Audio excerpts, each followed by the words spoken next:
DİM test toplusunda tənəffüs orqanları və qazlar mübadiləsi mövzusuna dair bir neçə testin həllinə baxaq.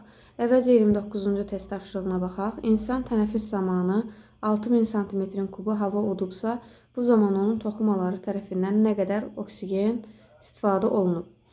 Uşaqlar, əvvəlcə yadda saxlayırıq ki, insan nəfəs aldığı zaman onun qanına 25 sm kubu oksigen, 20 sm kubu isə karbon qazı, belə deyək, oksigen qana keçir, amma karbon qazı isə 20 sm kubu orqanizmdən xaric olunmuş olur. Və bizdən burada oksigenin miqdarını soruşur və bilirik ki, insan bir dəfə nəfəs aldığı zaman 500 sm kubu hava udmuş olur sakit halda və bunun da 25 sm kubu qana keçmiş olur. Amma bizdə burada udulan havanın miqdarının 6000 sm kubu olduğu qeyd olunur. Bəs baxaq görək 6000 sm kubu hava udduqda nə qədər oksigen qana keçər? Bu tənasibi həll etdikdə 500 6000 vurulsun 25 sıfırlar ixtisar getsə qalacaq burada 300 sm kubu. Cavabımız olacaq 300 sm kubu. Yəni Y variantı. Növbəti məsələmiz 34-cü məsələdir. Sakit halda tənəffüs zamanı toxumalar tərəfindən 4,75 litr oksigen mənimsənilmişdir. Bu müddətdə insan neçə dəfə tənəffüs hərəkəti etmişdir? Bayaq qeyd elədiyimiz kimi 34-cü məsələdə də 500 sm kubu hava udduğumuz zaman 25 sm kubu oksigen qana keçmiş olur. Amma burada qana keçən oksigenin miqdarının 4,75 litr olduğunu qeyd edir. Bəs 4,75 litr oksigen qana keçməsi üçün biz nə qədər hava udmalıyıq? Buradan x-i tapsaq, x bərabərdir 25, 500 vurulsun 4,75. Bunu həll etdikdə 95 litrə bərabər olacaq. Amma biz məsələnin növbəti mərhələlərini, bu birinci mərhələ idi, növbəti mərhələlərində litri santimetrin kubuna çevirməliyik ki, cavabımız düz çıxsın. Bunun üçün də biz 95-i 1000-ə vurmalıyıq ki, bu da eləyəcək, deməli 95.000 santimetrin kubu. Ardıca bizdən nə soruşur? Bu müddətdə insan neçə tənəffüs hərəkəti etmişdir? Normalda bir tənəffüs hərəkəti etdiyimiz zaman nə qədər hava udurduq? 500 santimetrin kubu. Bəs udulan havanın miqdarı 95.000 santimetrin kubu olarsa, biz onda neçə tənəffüs hərəkəti etmişik? Buradan x-i tapdığımız zaman x bərabərdir 500, 1 vurulsun 95.000. Sıfırlar ixtisar getsə, qalacaq cavabımız 190. Yəni, insan 190 dəfə tənəffüs hərəkəti etmişdir. Cavabımız olacaq 190. Növbəti məsələmiz 36-cı məsələdir. 36-cı məsələdə, əgər normal şəraitdə insan tərəfindən maksimum 3200 sm kubu karbon qazı xaric olunmuşdursa və ürək sikli 1 saniyə çəkibsə, bu zaman onun nəbz vurğularının sayı neçə olar? Bayaq qeyd etdiyim kimi, xaric olunan karbon qazının miqdarı 500 sm kubu hava xaric edərkən, bunun 20 sm kubu karbon qazı olur. Amma bizdən burada karbon qazının xaric olunan miqdarının 3200 olduğunu qeyd edir. Tapaq görək insan nə qədər hava udmuşdur, daha doğrusu nə qədər hava xaric eləmişdir. X-i tapsaq, x bərabərdir 20, 5000 vurulsun 3200. Yenə sıfırları ixtisar eləsək, bu edəcək 80.000. 80.000. Yəni insan 80.000 dəfə, daha doğrusu 80.000 santimetrin kubu hava udub ki, bunun 3200-ü karbon qazı şəklində orqanizmdən xaric olunmuş olub. Sonra ardıca bizə deyir, ürək sikli 1 saniyə çəkib. Biz əvvəlcə tapmalıyıq ki, bu tənəffüs aktı neçə dəfə həyata keçirilmişdir. Bunu tapmaq üçün 500 santimetrin kubu hava bir dəfə nəfəs verdikdə xaric olursa, bəs 80.000 santimetrin kubu hava neçə dəfə nəfəs verdikdə xaric olunacaq? Buradan x-i tapdıqda 80.000-i bölürük 500-ə. Bu da eləyir, demək 160 dəfə. 160 dəfə. Bu məsələmizin ikinci mərhələsi oldu. Bu isə birinci mərhələ idi. Keçdik məsələmizin üçüncü mərhələsinə. Biz tapdıq ki, 160 dəfə tənəffüs aktı baş verib. Amma bizdən burada nəbz vurğularının sayını soruşur. Bunu necə taparıq?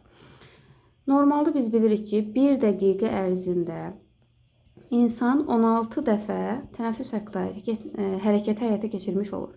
Bəs 160 dəfə nəfəs alıb versə, bu neçə dəqiqə ərzində baş verər? X-i buradan tapanda 10 dəqiqəyə bərabər olmuş olur. Nəbz vurğularının sayını da, dördüncü mərhələmiz, nəbz vurğularının sayını da nəbz vurğusu bərabərdir, dəqiqə bölünsün, sikl düsturu ilə hesablayırdıq.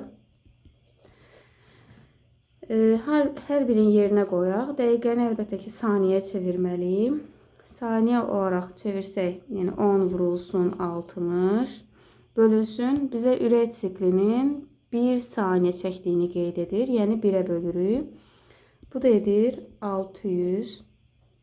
Demək, ürək döyüntümüzün sayı 600-ə bərabərdir. Cavabımız olur 600. Növbəti məsələmiz 38-ci test tapşırığıdır. Orta yaşlı sağlam insanın ağciyərlərinin orta həyat tutumu hansı ifadə ilə təyin olunur? N əlavə havadır. Orta həyat tutumu ümumən insanlarda demək, orta həyat tutumu bərabərdir. Dəyişən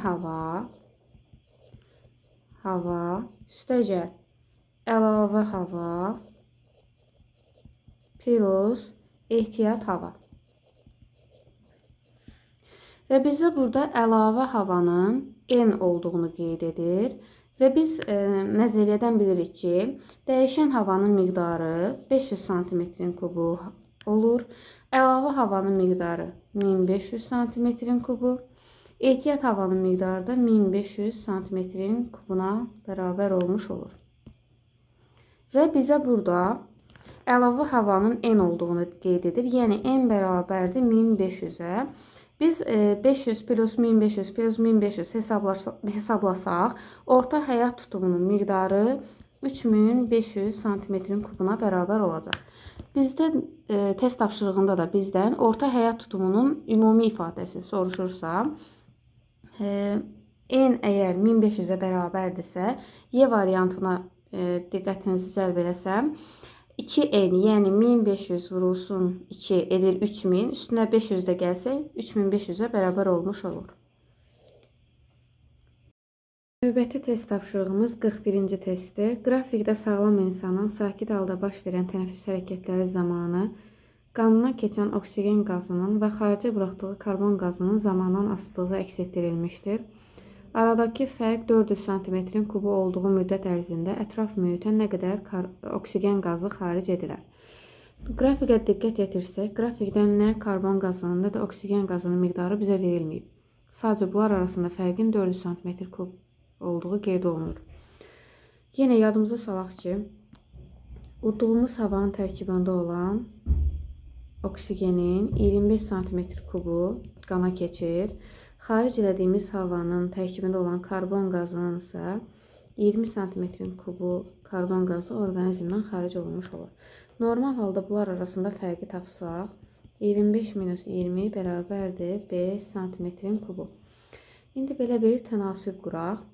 500 santimetrin kub havada oksigen ilə karbon arasında olan fərq 5 santimetrin kubuna bərabərdirsə, bəs 400 santimetrin kubu fərq olduqda hava nəyə bərabər olacaq? X-i tapsaq, X bərabərdir 5, 500 vurulsun 400, bu da bizə 40.000 verəcək. Məsələnin ikinci həll mərhələsinə keçsək, demək, normalda bizdən nəyi soruşur?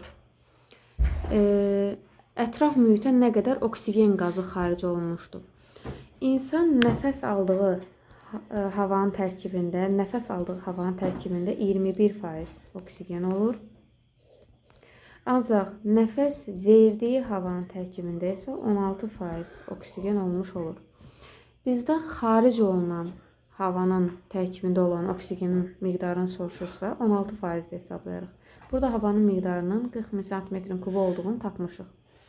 Tapaq indi 40.000 santimetrin kub havada daha doğrusu oksigen qazının miqdarını tapmalıyıq. Bu da bizə nəfəs vermə zamanı 16%-ə bərabərdir. 40.000-in 16%-ni hesablayarıq. Bu da bizə verəcək 6400 santimetrin kubu. Cavabımız olacaq 6400 santimetrin kubu.